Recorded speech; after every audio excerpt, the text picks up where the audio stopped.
First step is to totally detune your tip and your tail area. So grab your file, one of the tools you're going to need here, and this is one of the areas for sure that are not being used to actually turn on the snow.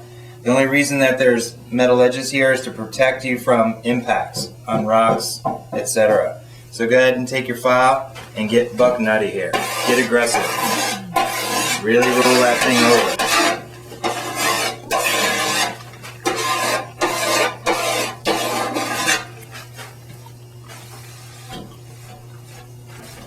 So that's the tip. Spin it around to the tail and get after it again.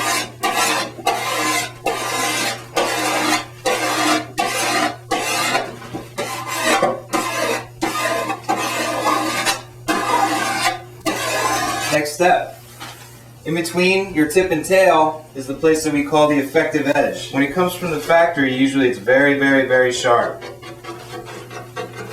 If you go out and ride like that, great chance if you're up on some boxes, some walls and rails, that this sharpness is going to grab onto the metal and send you flying down. So we really have to adjust the angle of your metal edge. We're going to adjust the bevel. We're going to back it away from the snow about 2 or 3 degrees. The way you're going to do that is either with a file holder. This is a file guide that's designed with a specific degree in mind. This gets slid in, fixed to the file, gives you arrows in the direction you need to guide it along.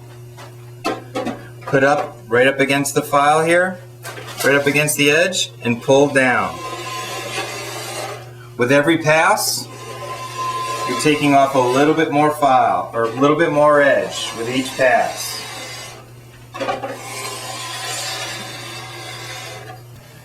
So again, that is base beveling. What we're doing is taking the effective edge and we're backing it away from the snow, so it's a lot more forgiving and you're much less likely to be catching your edges on the rails.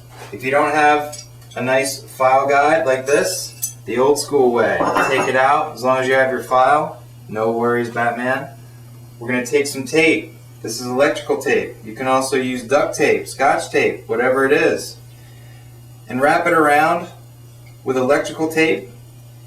I do about 5 to 6 passes and snap it off, and I go ahead and roll it over. The thing that's going on here is you're taking what a normal flat file is, and the tape is actually getting it raised off the base. This is creating your base bevel just like this tool was. So if you have this, awesome. You're going to have a much cleaner, much more accurate edge. But if you don't have that, no worries. Use your Sharpie marker again. Get it on the base. Wrap your file with tape, pretty cool. And go ahead and get to work.